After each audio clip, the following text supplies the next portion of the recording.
I recently played the game with both Starmie and Tentacruel, two water types with incredible stats that I knew would do very well. Today, I'm going to play the game with the Pokemon that almost made it into that video, Slowbro. Playthrough rules can be found in the description. Now, let's talk about this thing. For base stats, it has 95 HP, 75 attack, 110 defense, 80 special, and 30 speed, giving it a 5.86% chance to crit in Generation 1. Doing only a cursory review of the base stats, it appears that Slowbro is not going to be nearly as good as both Starmie and Tentacruel. That said, it does share Starmie's type, which is Water Psychic, and that's fantastic in Generation 1. The reason I think this thing is destined for greatness is because of its move pool. It starts with Confusion, Disable, and Headbutt, and then through Level Up, learns Amnesia at level 44. This is probably the best move in the game. It raises your special stat by 2 stages, and in Generation 1, since it's a combined stat, this is essentially Calm Mind times 2, which obviously is broken. I should also mention at level 37 it gets Withdraw, so just in case you want this thing to never be knocked out, you can set up with both Withdraw and Amnesia. Through TM and HM it gets access to a wide variety of moves. Mega Punch, Body Slam, Bubble Beam, Water Gun, Ice Beam, Blizzard, all 3 of the fighting type moves, all 3 of the ground moves, Psychic of course, Fire Blast for some reason, and strangely Swift, despite its base speed and the fact that its name literally contains the word slow. It also gets access to Skull Bash and Tri Attack. The first of these does not raise your defense, and the second has no chance to cause a status condition in Generation 1, so they're not going to be usable. That said, I think Surf will have a place today. In my first playthroughs with both Starmie and Tentacruel, I avoided it just because you can't delete it, but when you can pair the water type move with Amnesia and the same type attack bonus, I think this move is difficult to pass up. The footage we're watching now is my first playthrough with Slowbro, and I did play this live on YouTube. I've linked the stream video in the description so you can check it out if you're curious. By the way, you might have had problems finding it in the past because the thumbnail just says you choose my starter. I made everyone pick between Pokemon that I was doing runs for in December and then filmed the first playthrough during that stream. Also, you might notice some visual differences in this video. That's because I was using this stream to test the public release candidate of my overlay software, which is not the same piece of software that I use behind the scenes to film all my videos. Another thing about this footage to know is that it was filmed on July 6th, so I have learned a lot about the game since then. I think this first playthrough, contrasted with my second playthrough, is going to be a fantastic way for us to examine how much I've learned and some things not to do in Pokemon Yellow. Hopefully by the end of this video, we will all know the game a little bit better after learning from some of my mistakes. Of course, Slowbro is going to be able to defeat Brock on minimum battles, so I'm not going to fight any optional trainers in Viridian Forest. Also, I'm going to note that my experience bar is glitched throughout this playthrough. Luckily, the level on the overlay is correct. I fought one wild Pokemon on Route 1, so after I defeat the mandatory bug catcher, my Slowbro is level 7, and now I'm ready to face Brock.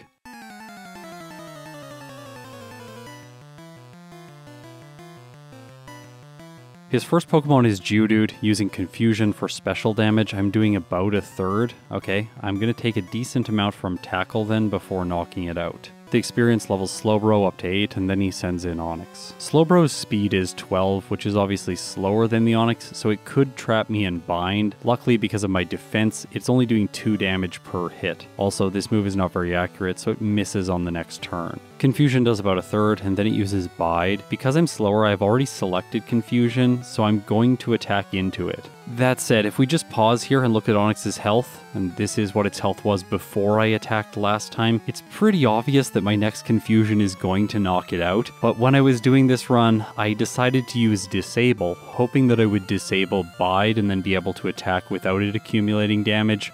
Yeah, that was a bad choice. I should have just knocked it out. As a result, the Onix gets the Bide off, and yeah, I have a reset on Brock. There is a potential for him to beat the player, which is if Onix goes for Bide on turn 1 and you attack into it, you have low health from the Geodude and then it knocks you out with 1 hit. The next battle against him is very similar to the first one, just this time I keep attacking with Confusion and I earn myself the first badge. I want to make it through Route 3 as fast as possible. Because of that, I fight minimum battles with minimum Pokemon, which means fighting the last instead of the bug catcher. The reason is because I want to make it to Mount Moon so that I can pick up the TM for Water Gun.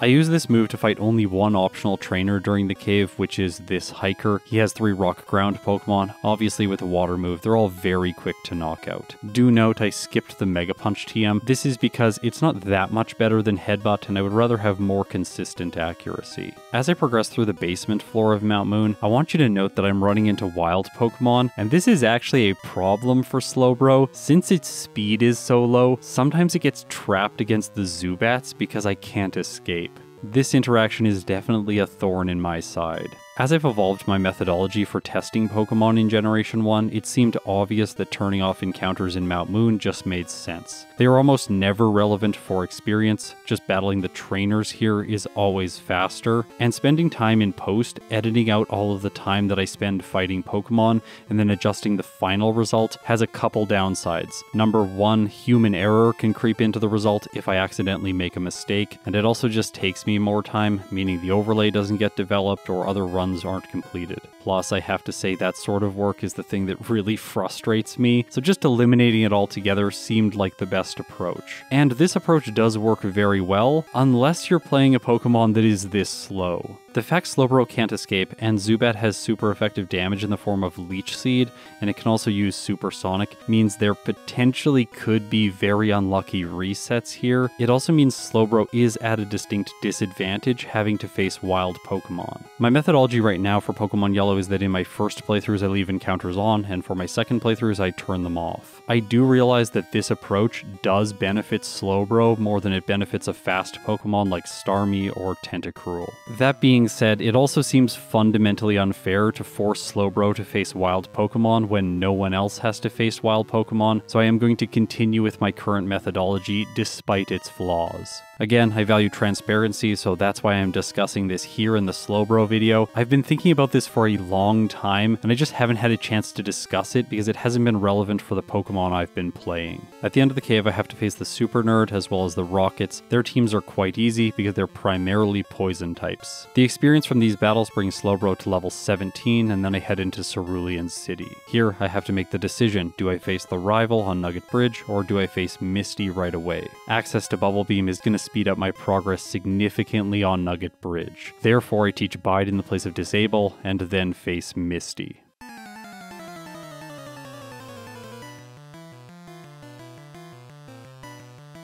Staryu is first. Objectively, I am playing terribly here by selecting Bide. I should have been using Confusion here. Number 1, it has a secondary effect which could help me in the battle to take less damage. And number 2, the Staryu is not a Psychic type, so it doesn't resist this move. Headbutt isn't a terrible choice though, I just can't cause flinches because I'm not faster. Starmie's next. I have Headbutt against this thing, but it isn't doing very much, especially because Starmie loves to set up its defense. In this fight, it gets all the way to +6, and now Bide is definitely the best choice. It's going to allow me to bypass all of the stat changes and deal direct damage. But there is a disadvantage to this strategy because once I reach low health, I'm not going to be able to use Bide safely anymore, so start using Confusion instead. It is my best special attack, and it gets around Starmie's massive defense. Despite all the sloppiness in this fight, I am not punished. I defeat Misty, earning myself the second badge and the TM for Bubble Beam, which I teach right away in the place of Water Gun. I probably should have replaced Bide there. The rival is next, and believe me, this fight is going to be so simple now that I have access to Bubble Beam. His team's strategy essentially is that the Spearow and the Sandshrew can mess you up, and then the Rattata and the Eevee can finish you off. Spearow is good at messing Pokemon up with moves like Peck, Growl, and Leer, sometimes critical hits from Fury Attack, but generally that's the move I want it to use. Sandshrew obviously has Sand Attack,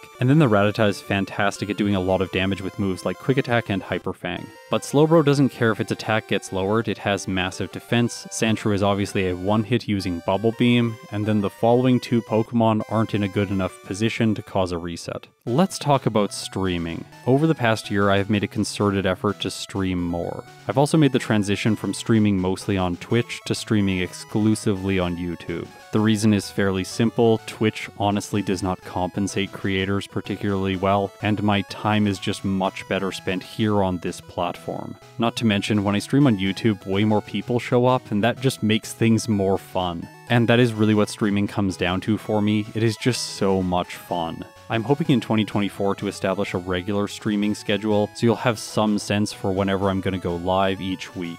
This is now possible because my voice is feeling much better than it has throughout all of 2023, and I am very grateful for that. That said, there are a couple disadvantages to streaming. Number one, if I play a first playthrough on stream, like I did with Slowbro, it may make the video less interesting if you've already watched the stream. At least that's my fear. Number two, if I stream a run and you don't like to watch stream archives, then you're just never going to see me playing that Pokemon if I don't turn it into a fully produced video. And finally, number three, when I play on stream, my quality of play is so much worse than when I can just be in my zone, focus, and not have to talk while I play. I genuinely find it very challenging to multitask in the way of like talking to the audience, reading the chat, and playing well at 4 times game speed. Also, it's worth noting since these are speedruns, I can't just pause for a moment and look over and see what's going on, respond to some things, and then continue playing. I'm sure all of that is not going to be relevant throughout this playthrough. Outside of Cerulean City, I defeat the Rocket, obtain the TM for Dig, and teach it to Slowbro right away in the place of Bide. Learning this move so early will have consequences later on in the run. Rest is clearly a move that pairs very well with Setup. I thought that this move would be just broken on Slowbro. However, obtaining it in the SS hand proves to be challenging. The Tentacool loves to use Wrap and it outspeeds. It also confuses Slowbro with Supersonic. I hit myself a bunch. It poisons me with Poison Sting. When Confusion finally hits, it doesn't do enough. Okay, I could actually have a reset here, and I did not save. Tentacool goes down, but I still have to deal with a Staryu. Of course, it outspeeds, doing 3 damage with Tackle. Confusion does not get the 1 hit, meaning I take poison damage to 11 hit points. Staryu does more with Tackle, but Confusion is able to finish it off, so Slowbro does not have a reset here. That was way too close. I pick up the TM for Rest, which I won't use right now, but I am going to use the TM for Body Slam to replace Headbutt. The rival is even easier in this next encounter with him because my moveset is so fantastic. Bubble Beam, Dig, Body Slam, and Confusion. In this battle, my speed isn't a liability, but that can't be said for the following fight because Surge's Raichu, of course, moves first, and in this case misses a Mega Kick. That allows Slowbro to go underground and hit with Dig, taking the electric type to red health. I'm worried it's going to go for Thunderbolt, but without AI Modification 3, Surge just chooses an X speed, and that's a decisive victory for Slowbro. The Wrapping Last caused so many problems for Starmie, but Slowbro has everything it needs to defeat her. Inside the cave against the Pokemaniac, I'm not going to have any issues because I can 1-hit the Cubone and then 3-hit the Slowpoke. Oddish on the Status Condition Junior Trainers team could have put Slowbro to sleep, but it doesn't, and the following Bulbasaur is just a 1-hit. This dominant performance continues against the self-destructing Hiker and the Junior Trainer at the end of the cave. As I head into Celadon City, I want everyone to note the time. It is just over 21 minutes.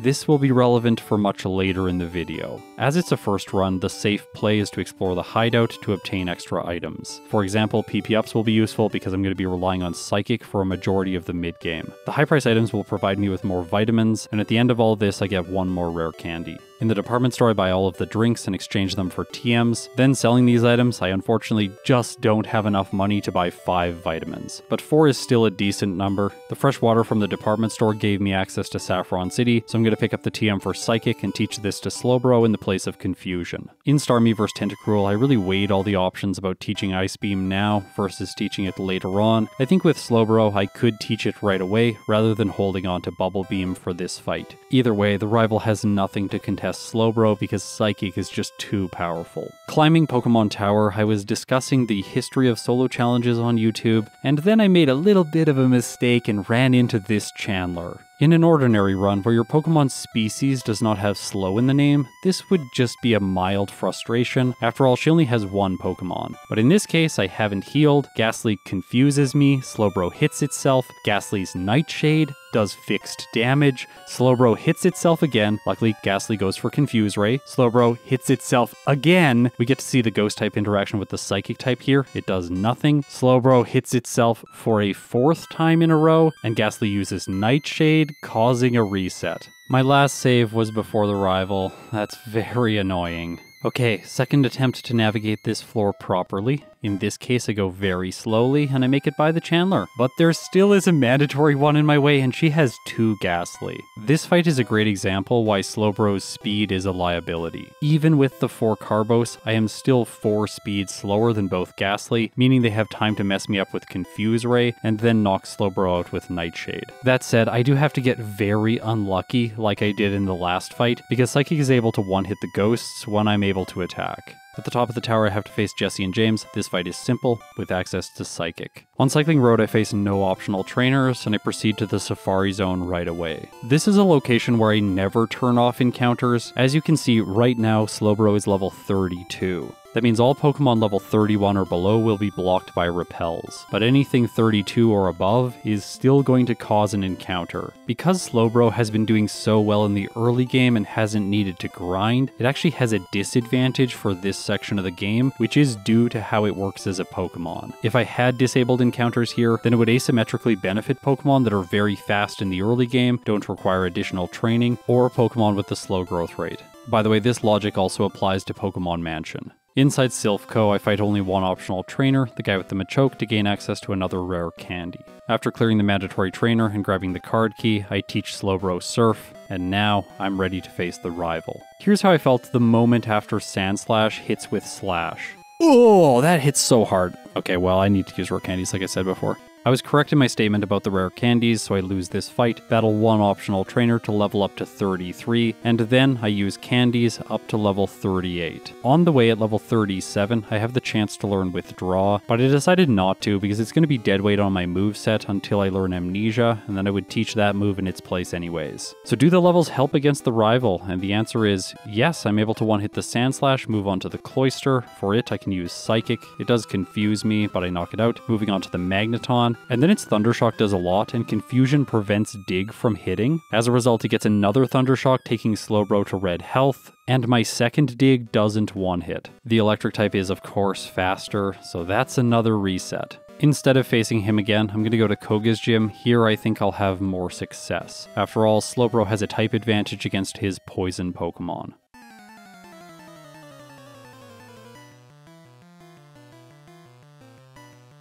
With my current speed stat, I outspeed his first 2 Venonats, but the third one is going to move first. Because of his AI, it's always going to use Sleep Powder. This puts Slowbro to sleep, which can last up to 7 turns in Generation 1. Conveniently, it doesn't last very long, but Venonat is going to have a chance to re-establish sleep before I move. In this case, Sleep Powder misses, so I've made it to his final Pokemon. It hits with Leech Life, not doing very much. Psychic takes it under half health. Venomoth is of course locked into the Bug-type move, and so I finish it off, earning the Soul Badge and a 12.5% boost to my speed stat. Granted, this only takes it up to 60, which is not particularly impressive. This badge also gives me the ability to surf outside of battle. Utilizing the field move, I journey to Cinnabar Island, and here I'll give you a warning. There are going to be a lot of red and white tiles on screen. If you think you are sensitive to visual stimuli, please look away. This area is absolutely awful. I will let you know when it is safe. As I mentioned in the Safari Zone, the fact that Slowbro is moving very quickly through the game means it is at a low level. In this case, 39. There are Pokemon in the mansion above this level, so I can run into, for example, Muck. Luckily it's slow, so I can just run away easily and continue through the area.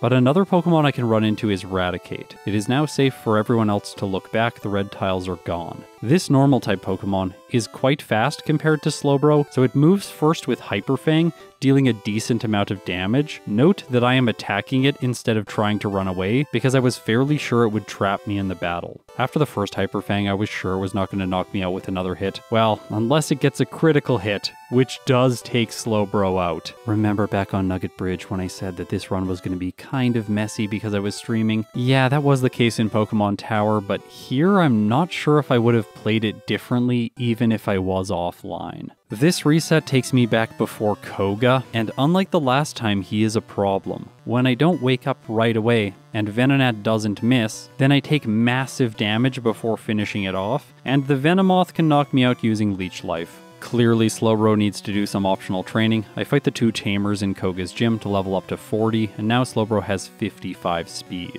Because of this, it's tied with the 3rd Venonat. I move first, knock it out, move on to the Venomoth, and I can finish it because my health is high. Inside Cinnabar Mansion after using a Carbos, I take the time I need to save, just in case Eradicate shows up again. And of course it does. This time I tried to run away, but as predicted I am trapped in the battle, and if you try to run it wastes your turn, giving the Eradicate a chance to hit you. Luckily, I do escape, but another Eradicate shows up later on. This one I escaped from right away, and finally I've completed Cinnabar Mansion. There's not going to be a second reset there. Continuing on the theme of being messy in this playthrough, I accidentally answer one of the questions in Blaine's gym wrong, so I have to fight a guy with a ponyta. He has terrible experience, by the way. Despite what I said on the live stream, this is in fact not the area you want to train in. With the other questions answered successfully, now I'm ready to face Blaine. How difficult could this be? Right?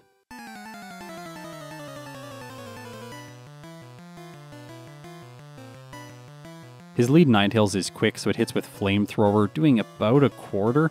Okay, that was a lot more than I was expecting. On the next turn, it lowers my defense with Tail Whip, and then I knock it out with Surf. Rapidash follows, it goes for Stomp, causing a flinch, and then it uses Takedown. Slowbro survives on red health, but Surf doesn't get the knockout. Fortune is on my side for the next turn because the Rapidash misses Fire Spin, but then it turns against me because the Arcanine crits with Fire Blast and Slowbro faints. It probably would have got the knockout anyways. I tried again, this time the Ninetales burns me, and the Rapidash takes me to red health before the Arcanine comes out, and once again Slowbro loses. It's here I make an objectively bad call. I fight all the trainers in Blaine's gym to level up, but what I really should have done was used rare candies to level 44 to gain access to Amnesia. I don't do that, so I face Blaine at level 43, one level before I would get the move. I defeat the Rapidash with half health, leveling up to 44, and here I learn Amnesia in the place of Body Slam. Normal type moves without the same type attack bonus are not that useful going forward. Arcanine is next to use his Takedown. I use Amnesia to ensure that my next Surf gets the one hit. It Fire Blasts, but Slowbro survives, and with that, I've cleared Blaine. He's definitely the one gym leader that even when you have a type advantage against him, he can occasionally cause resets. His team is quite good in yellow version. There also isn't a way to exploit him because he doesn't have good AI. You will have noticed that I flew to Viridian City. This is purely a muscle memory thing because I am talking on stream. Of course, I cannot go into Giovanni's gym yet because I haven't beat Erica or Sabrina. I go to the Celadon gym first, which is a mistake. I teach Ice Beam in the place of Dig, and now I'm not going to be able to use this move to quickly escape Sylphco as well as Sabrina's gym. I said teaching the ground type move early on would have consequences, so this is it. Because I'm very overleveled and I have nice speed, I'm able to one-shot all of Erica's Pokemon, so she's not a problem. That leads me back to the rival in Sylph. This one should be easy now. I don't set up with Amnesia, one-shotting both of his first two Pokemon. I figured that I could just tank one hit from the Magneton, but it gets the lucky 10% chance to paralyze. That gives it one more hit, and then the following Kadabra also has a chance to attack. But Confusion gets a Gen 1 miss, and Disable does nothing useful. Last is Flareon, and it tries to mess me up with Sand Attack, but it doesn't work. One thing that's constantly adding to the real-time Slowbro has is the fact that it's not moving first. This compounds with more text rendering during battles, as well as the need to use more healing items. In some cases like this, I have not bought enough, so I have to backtrack to the healing room in Sylph. To do that, I also have to fight a trainer, which takes time. When I play these runs, this time doesn't feel that significant, but I timed it in post and it's a total of 37 seconds lost. The time bleed continues because after defeating Giovanni, I have to walk out of Sylph. This costs a total of 11 seconds. Sabrina is the last gym leader. On my way, I pick up the Mimic TM, and then I go up against the Psychic type specialist.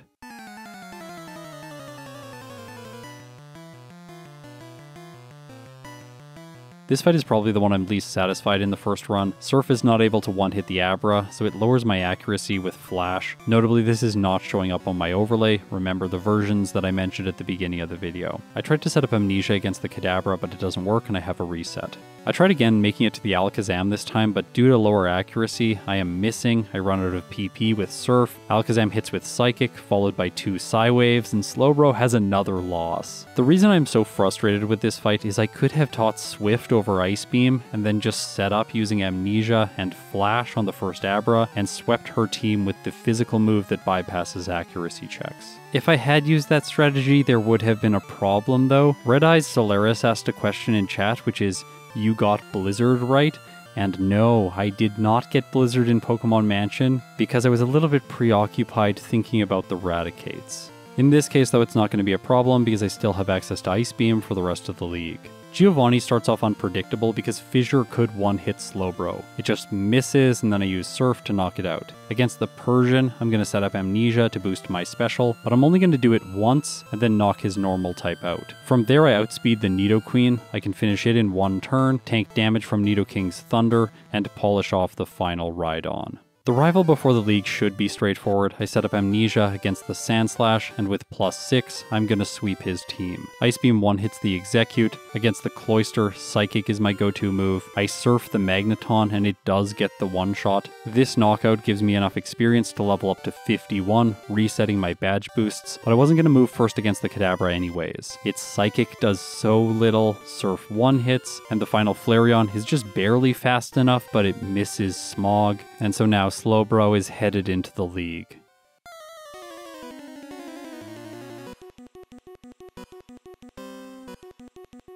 Lorelei's first, but I anticipate this will be a straightforward fight. I can set up against the Dugong, it really can't do anything to me, and from there Psychic is going to be good against 3 of her 4 Pokemon. The Slowbro of course slows things down, but I use Psychic against it and it can't do anything to me. Following that, Jinx has physical moves, but my defense stat is great anyways, so it can't do anything as well. I finish it off, one-hit the Lapras, and then because of video editing, she has a 6th Pokemon, which is Machamp, and I just knock it out in one hit, leading me to Agatha. This fight has the potential to be a little bit awful because I'm slow. The first Gengar can hit me with Mega Drain or Confuse Ray. The Golbat can use Supersonic, Toxic, or super effective damage with Leech Life. Haunter can confuse or use Hypnosis. Arbok can use Wrap or Glare. And Gengar can confuse or use Hypnosis. Some of these things are bigger disadvantages than others. For example, the Golbat using Toxic on Slowbro is actually an advantage because then it can't be put to sleep or paralyzed. Because I've already set up, I'm just attacking, so now the only thing I have to worry about is confusion. The first Haunter does confuse me. I hit myself a little bit taking some toxic damage, but I snap out, finish the Arbok, which she switched in, as well as the Haunter, and make it to her final Gengar. It confuses Slowbro, but this doesn't prevent my Psychic, and I defeat Agatha on my first attempt. Because I'm so close to the end of the run, I'm going to use my final rare candies to boost Slowbro from level 54 to 60 before taking on Lance. As was the case in the previous fights, this one is fairly straightforward. I can just set up with Amnesia and then use Ice Beam to sweep through his team. The only Pokemon that is faster is the Aerodactyl, so it could crit me with Hyper Beam, but in this case it doesn't, so that's a win.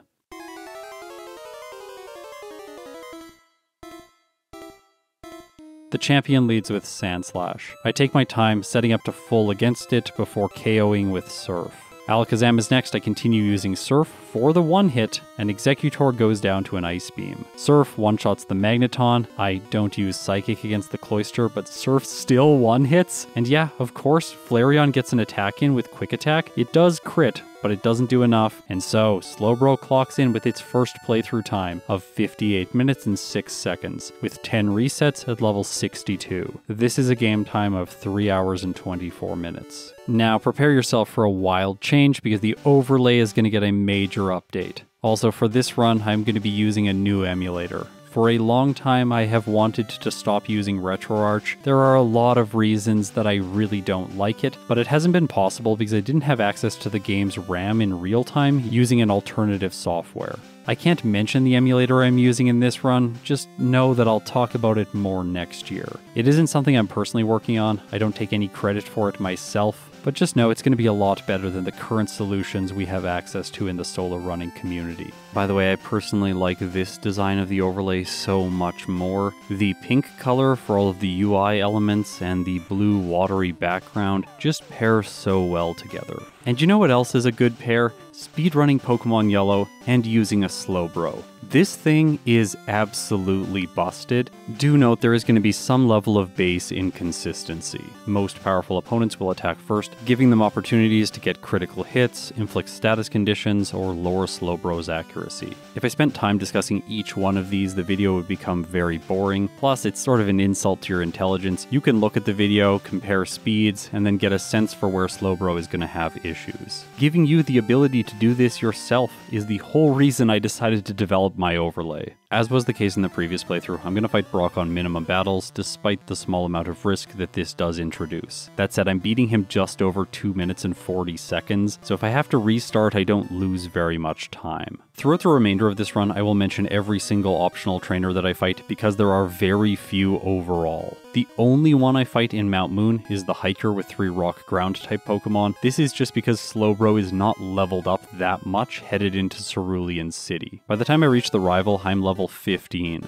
I'm fighting him first like I did with Starmie for the exact same reason. Defeating his team is quite easy if you're using special moves, and doing this fight first gives me experience so that Misty will be easier. This ordering of events allowed me to skip more training earlier into the game and still defeat Misty, earning Bubble Beam before the remainder of Nugget Bridge. On the SS Hand, I fight 2 optional trainers, but they are both required for items I want. The first one is Body Slam. I'm also going to teach Dig now, so I only have to open my inventory once. After that, I have to fight the Gentleman so that I can get access to the rare candy, and then after crushing the rival, I go up against Surge. During my Slowbro attempts, he was usually defeating me once. It's actually quite unlikely though, because Thunderbolt only one-hits if it gets a crit. I'm using Body Slam on the first turn just in case I inflict paralysis. If I do, my Slowbro will be faster, and then I can use Dig to knock the Raichu out. By the way, the ground type move cannot knock his electric type out in one hit if it has full health. That is, unless I get a critical hit, but the chance for that with Slowbro is much lower than Body Slam's secondary effect. The Wrapping Lass is trivial because Confusion can one-hit all of her Pokemon. And that leads us into Celadon City. I want everyone to look at the timer now as I am journeying through the tunnel. It is under 16 minutes. Previously when I drew attention to this, I was around 21 minutes, so I have saved a lot of time, and it's also worth noting that this is one of the fastest times making it to Celadon City that I have ever had. In the Rocket Hideout, I only pick up the rare candy. I need nothing else, not even the PP up. In the Celadon department store, I only buy 2 fresh waters. I don't need extra money, that's just gonna waste time. I use 2 Carbos on Slowbro, teach it Ice Beam in the place of Bubble Beam, and teach it Psychic in the place of Confusion. On Cycling Road, I fight the 2 most experience-rich trainers. The first guy has 2 Wheezing and 1 Coughing. He's near the top of the route to the west of the grass patch. And then the final guy has 2 Wheezing and 3 Coughing. He's the last trainer in this entire area. By the way, I am explaining these 2 trainers way too much. I need a nickname for them so that I can convey the information more quickly. Let's call these 2 the Wheezing Duo, because they both have 2 Wheezings on their team. In Sylph, I fight 4 trainers. The guy with Machoke to get the rare candy, the mandatory Arbok trainer, the Hypno Sandwich for good experience, and the Scientist right before the teleport pad to the rival. Fighting these trainers gives Slowbro level 35 so that I can use rare candies to boost it up to level 42 before facing the rival. The candies don't really improve any damage ranges except against the Flareon. Previously it would be a 2-hit with Dig, but now it's a 1-hit. The reason I decided to boost my level now is just because this fight is kind of problematic. Slowbro can take a lot of damage specifically from the Magneton. Being a higher level just means I have more defensive stats and more HP. As you can see, by the time I make it to the Flareon, I am on orange health and it does use Sand Attack, so hopefully you're understanding that this can be a reset. The experience from the battle levels Slowbro up to 43, and then when I'm facing Giovanni and I defeat his Persian, I level up to 44, where I can learn Amnesia. While I do teach it in the place of Dig, I picked up the escape rope from Mount Moon, so I can use this to get out of Sylph and not bleed time. In the Fuchsia City Gym, I don't fight the 2 optional Tamers, instead opting for only the mandatory battles and then Koga. Damage ranges are very important here. I'm going to set up Amnesia once. This guarantees the 1-hit on the Venomoth. I will need to wake up from sleep once. It happens right away in this playthrough, saving me some time. I sweep through all the Venonats, arrive at the Venomoth. Its Leash to Life is not going to do enough, and it's not healing it either. So this fight is very trivial. With no optional training, I take on Sabrina next. Probably one of the most inconsistent battles of the entire run. I'm keeping Ice Beam specifically because I want accuracy against Lance. I do not need to or want to use Blizzard. That makes this fight slightly more difficult because I have no slot to teach Swift in, but going and picking up Swift and then teaching it also wastes time, and I think that isn't the best play with Slowbro. After all, Sabrina is pretty bad, and after I set up to +6 with Amnesia, her moves can't really do anything to Slowbro anyways, plus my typing resists all of her psychic type attacks. I can't believe I'm about to say this, but in this rare case, I don't want her to use Psywave. No resets today. I move on to Blaine, who's next. This one is so simple because I have a water move.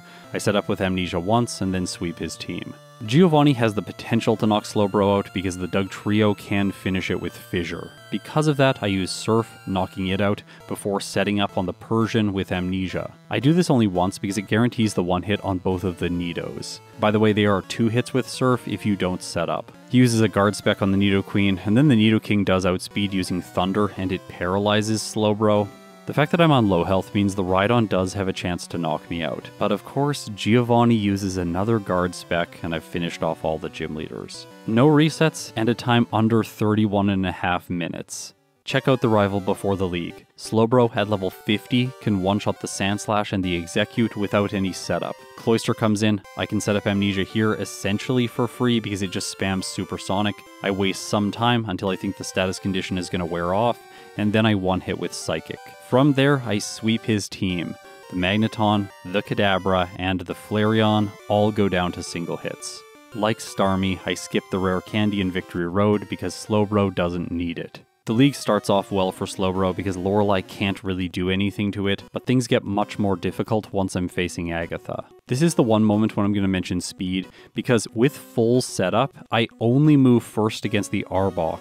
I have a speed tie with the Golbat, and all 3 of the ghosts are going to move first. That exposes Slowbro to all of Agatha's really trolly tactics. It can get confused, put to sleep, paralyzed by just Glare because Lick can't hit it, it's a psychic type, and Agatha's Pokemon also will have opportunities to get critical hits. I'm using Substitute to mitigate all of the risk against the confusion and poison tactics, but I'm still exposed to sleep and paralysis. Of course, when she does do damage, it's not very much. The thing I'm really worried about is getting caught in Confuse Ray and hitting myself a bunch, because Slowbro is going to knock itself out faster than Agatha will. And in this playthrough, which is my 6th one by the way, that's how I have my first reset. It's pretty frustrating because it happened on the final Gengar, meaning I bled a lot of time. Still, one reset here isn't the end of the world. However, it looks like I'm headed for a second one because I keep hitting myself on the final Gengar for the 2nd time. But at the very last moment, Slowbro snaps out of confusion, hits Psychic, and defeats Agatha. Before Lance, I used 2 rare candies. These are just hanging out in my bag, I might as well use them now. The Dragon Master starts things off very strong, doing a lot of damage with Hyper Beam. I have to set up Amnesia here, which is frustrating because it gives Gyarados time to use another Hyper Beam. The problem now is that the Aerodactyl is going to knock me out. I think I should have reset to save as much time, but I was hoping it was going to miss with Fly or Hyper Beam. In this case, it doesn't, and Slowbro has its 2nd reset. But don't worry, usually the Gyarados is not that good. It can use Dragon Rage or Leer, and it can also miss with Hyper Beam, or attack with it after I've set up a little bit and boosted my defense. After that, I can sweep his team with Ice Beam, and move on to the champion. Prior to the start of this fight, I used 1 rare candy just to ensure that I don't have a mid-battle level up. If I hadn't used the rare candy, I would level up going into the Cloyster. That would reset my badge boosts. It would move first and use Spike Cannon because of its AI, and that move wastes a lot of time, so I'm ensuring that I can move first and knock it out right away. Also, you can see that as I'm going through this fight facing the Alakazam, I have lowish health. If the Cloyster gets a crit, it could knock me out, causing a devastating reset. With all of the Amnesia setup, I am proud to say that Magneton is a one-hit. I don't have to talk about that thing being awful in this video. Cloyster goes down to a single Psychic, and while the Flareon does get a quick attack in, Slowbro knocks it out and clocks in with its final time. 39 minutes and 4 seconds, with 2 resets at level 59. This is a game time of 2 hours and 30 minutes. This is a fantastic time, and it can still be better. If I remove the time I spent resetting to Agatha and Lance, Slowbro would have gotten a time of 37 minutes and 58 seconds. As things currently stand in my tier list, the top result is Victory Bell. It got a time of 36 minutes and 27 seconds the last time I played it. This is with 0 resets, and its game time was 2 hours and 24 minutes. In second place is Hypno with a time of 38 minutes and 57 seconds. It did have 3 resets, and its game time is the same as Slowbro's, 2 hours and 30 minutes. If Slowbro did a reset-free playthrough, it would have beat Hypno. That said, there is still a lot of wiggle room with Hypno's time. I could get much riskier with that route to get its time lower. So today's Slowbro earns itself the 3rd overall spot in the tier list. However, of the 4 top-ranked Pokemon, it is the one that really stands out because it doesn't rely on a sleep-inducing move. For that reason, Slowbro feels much better to play when compared with a Pokemon like Hypno. That one is really frustrating because Hypnosis is required in certain moments. And it's a similar story, but even worse for Gengar. One of the major disadvantages that Slowbro has is its speed. The fact that the opponent gets to attack all the time first wastes a lot of frames. Imagine if I just had a little bit more speed, like 50 for example. I think this thing would get a much better result because it would save small amounts of time throughout the entire run. It has been an absolute pleasure to stomp Pokemon Yellow using this Psychic type, because it is common knowledge that this typing is just broken in Generation 1. Therefore, reasoning by analogy, all fully evolved Psychic types should definitely get good placements in the tier list. So tomorrow we're probably going to have another quick run when I take on Pokemon Yellow using only an Exeggutor. And maybe, just maybe, it's going to do even better than Slowbro, because its stats are certainly better. It has the same HP, 20 more base attack, it does have less defense, but base 85 is still quite good. Also, this disadvantage is made up for by the fact that it has 125 base special. That is a solid 45 points more than Slowbro, and it's also faster by 25 points. Statistically, it is everything that I would want Slowbro to be in order to speedrun the game efficiently. It's a Grass Psychic type too, so theoretically it should have good damage against Brock. All I need to do is just check its move pool, and it starts with Barrage and Hypnosis, and then learns Stomp at level 28.